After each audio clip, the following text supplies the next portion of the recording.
you're a taxpayer. So, I was not expecting that. That shocked me. I was like, I don't think we will take tax from her, but well, apparently we do. Do you consider yourself Malaysian? Yes. Despite what has happened, the Yes. treatment, you still consider yourself Yes. Malaysian? Okay. I do. You do. I do. I've never left Malaysia. I've never left it. I've been in Malaysia for the past 33 years now. So let's be more specific. Only Peninsula. But Only yes, Peninsula. only Peninsula. I've And never. sometimes Langkawi lah. Just Well, to that's really experience rare. experience of taking a flight. Overseas. To look at the Thai border. Wow. So yeah, I love Malaysia. Okay. I want to be here. You know? Where am I going to go? You see? I just want to be treated fairly as a Malaysian. Because I know if I become a Malaysian citizen, I will not take for granted what you all take for granted on a daily basis. Yeah, definitely. Definitely. I would. You know, so I just hope that the government will look into it. You know, not only for me, but for all the other stateless community out there. You know, there's so many of them, especially children, babies. Yeah. You know, like I said, it is not our fault. It is our parents' fault. Why is the government punishing us for our parents' mistakes? Which is not right if you ask me. That's You know, I feel that the government should put an end to all the statelessness now before another generation of statelessness be born. Help us also understand what we can do or how we can go about. You know, if the government wants to punish anybody also, they should punish the parents for doing this to their children. You know? And also, before this could even happen, they should actually give us a proper guideline itself already. You know? Now they are saying, oh, y'all should have been married. Why wasn't this even informed in the beginning itself? You see? If this was okay, for every child's birth, for every son, both parents have to be right. I understand that. Coming back also, what if you were raped? What if you were raped and you carry the child to full term? You are stateless already, right? You carry the child to full term and the child also is become stateless. How are you supposed to register for that child if you were raped? It was not my fault. It was not his fault. That's why a lot of foundling cases. About what? Foundling cases, baby being dumped. Yeah. It's easy to say yes, the parents should be registered in order legally married for the child's son. What about those kind of cases? Did anybody think about that? Poor innocent souls. Yeah, just left there. Yeah. But, I mean, human beings generally in our makeup, we like to treat the weakest. We like power over people, right? That's our biggest, one of our It's flaws. been there since Roman Empire. Roman Empire. I mean, from the time of beginning, like. Yeah. How were the people around you when you were growing up, especially in your teenagers and all that, or maybe I guess young teens I mean, now you're an adult, so people will know their boundaries around you. But before this, when you were sort of figuring all this out, how was the general attitude towards you? Okay. A lot of people actually didn't know I was stateless. Okay. I never showed people that I was stateless. Okay. Even until today, a lot of people don't know that I'm stateless. Okay. Don't ask me how I did that, but I did it. Well, to be fair, I've never met someone who says, "Hey, hi, are you Malaysian?" Show me your IC. There's a lot of people actually don't know. But those who knew kind of like took pity on me, you know, your son. And I don't like people pitying me. Okay, I really don't like that. I'm not a charity case for people to be pitiful at me. You know, there's so many out there which you really need to pity and you really need to help. And if help means, I mean really help people.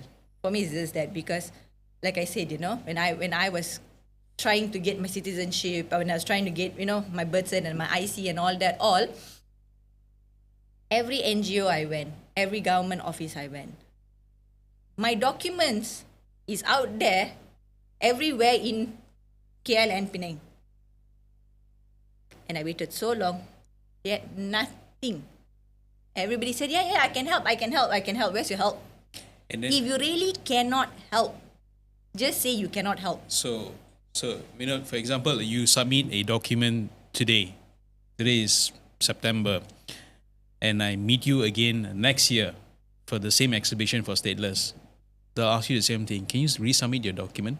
So what happened to the document I submitted to you last year? Wait, sorry, what do you say? Exhibition for the Stateless? What is that? So that means they have NGOs actually, they put up booth, so that Stateless can actually go there and submit their documents so that the NGO can actually somehow or other help them, in compiling the documentation and submit it to JPN.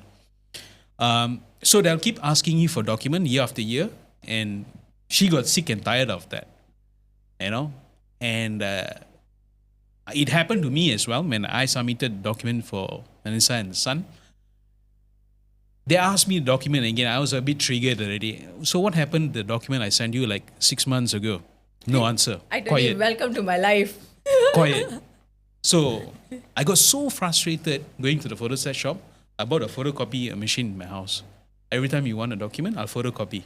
It's right beside my desk. You're such an IT guy. Really? Yeah. It's so frustrating. How can you keep asking for my document again and again? So it sounds like there's no proper structure here. Yeah, there's no proper solution in place to solve this matter. Yes. Do you all think, and I open this to both of you all, do you all think that is on purpose, or is it just a byproduct of years and years of not handling this matter? There's no proper structure, I would say. No, I know, but do you think on purpose? I don't think so. It's on purpose. I There's think too many cases. Yes, too many cases, and they also don't know how to settle this. Yeah.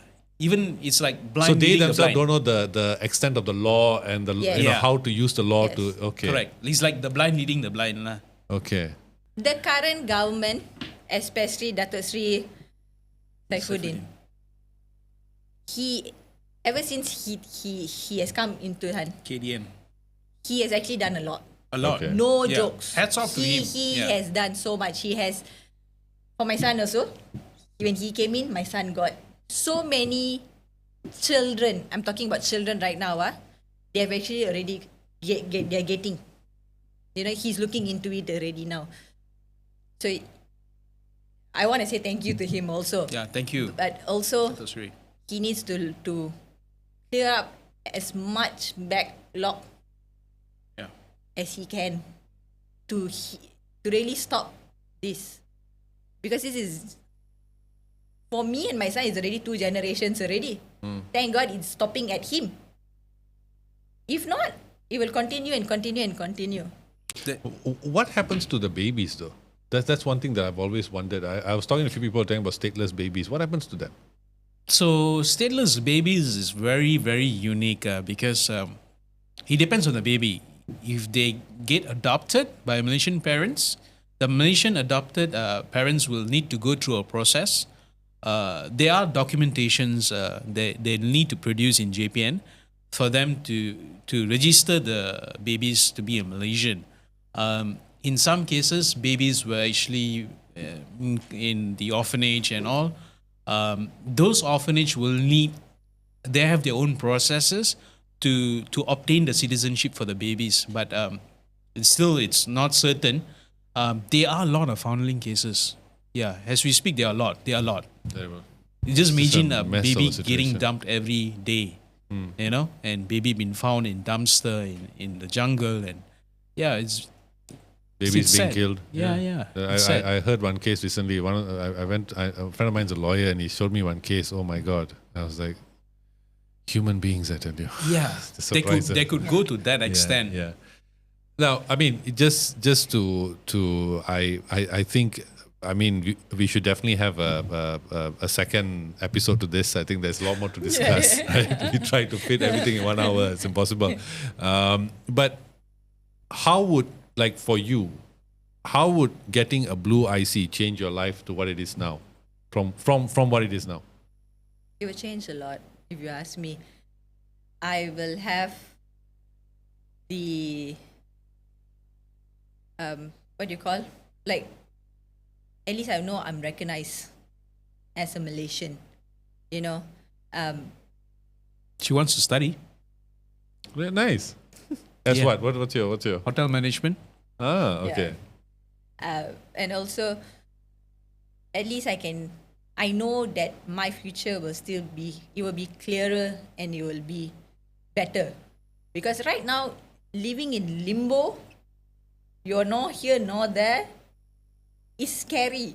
It's very, very scary, you know, because you don't know, like right now, if everything has been submitted, you don't know whether it's going to be approved or it's going to be rejected. You know, you're still in limbo.